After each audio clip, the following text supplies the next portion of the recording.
पूर्वांचल के बाहुबली नेता और जौनपुर के पूर्व सांसद धनंजय सिंह और भारतीय जनसत्ता दल के प्रमुख रघुराज प्रताप सिंह उर्फ राजा भैया। ये सिर्फ दो नाम या दो चेहरे भर नहीं, बल्कि यूपी की सियासत में ये दोनों अपने अपने इलाके के पावर सेंटर हैं।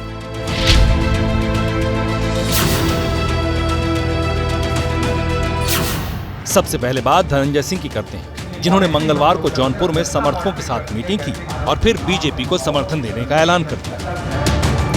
हम यहाँ पर आप लोगों को यही आग्रह करेंगे कि प्रदेश में एक अच्छी सरकार चल रही है, आप लोग भारतीय जनता पार्टी से वोट करें।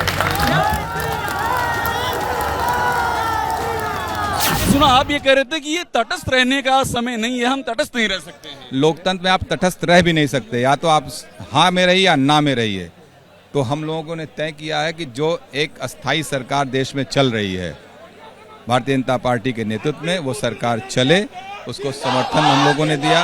और जौनपुर के हित में भी अगर हमको बाबू सिंह कुशवाहा और कृपा शंकर में चयन करना हमारी, अब मैं चूंकि कंटेस्ट में नहीं हूं, उस परिप्रेक्ष्य में देखता हूं कि जौनपुर में लोकल व्यक्ति को ही चुन लिया। जौनपुर सीट से धनंजय सिंह की पत्नी श्रीकला सिंह को बीएसपी ने उम्मीदवार बनाया था। उन्होंने नामांकन भी किया, लेकिन बाद में पार्टी ने टिकट काटा और उन्होंने नाम वापस ले लिया। और तभी से चर्चा होने लगी थी कि धनंजय सिंह अब क्या करेंगे। जौनपुर में 2.5 लाख ब्राह्मण, 2.5 लाख यादव और 2.5 लाख दलित वोटर, 2 लाख मुस्लिम वोटर, करीब 2 लाख ही राजपूत वोटर भी हैं। चर्चा ये भी है कि श्रीकला जी बीजेपी ज्वाइन कर सकती हैं, क्या कुछ ऐसा है, क्या ऐसी कोई बातचीत चल रही है? अब ये श्रीकला जी से ही आप पूछ लीजिएगा, चूंकि तो भारतीय जनता पार्टी में उन्होंने काम किया है, हो सकता है पार्टी अगर उनको अप्रोच करेगी तो उनका विचार है। मैं अपनी राजनीति कर रहा हूँ, इंडिपेंडेंट। मैं आप इंडिपेंडेंट हैं? बिल्कुल।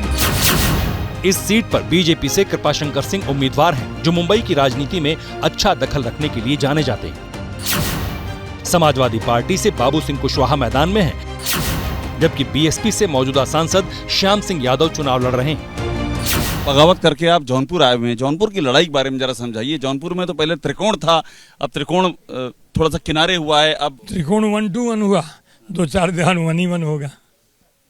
तो त्रिकोण को 1-2-1 करने में कृपा शंकर सिंह की क्या भूमिका रही है? हमारी भूमिका नहीं रही। देखिए, हमारे जौनपुर शहर नगर विधायक हैं, मंत्री हैं, ये सब हैं। मुझे 6वां द्वार तक मालूम था, 7वां द्वार इन लोगों मालूम कैसा तोड़ा जाए। 7वां द्वार भिजवा दिया आपने।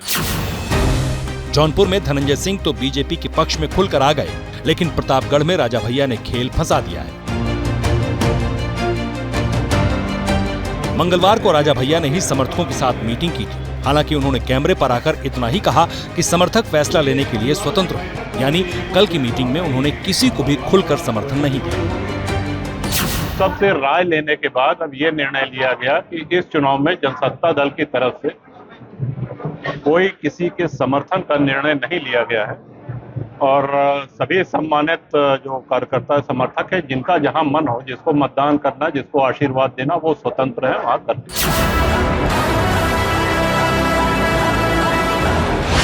राजा भैया का प्रतापगढ़ और कौशाम्बी लोकसभा सीट पर अच्छा खासा प्रभाव माना जाता है।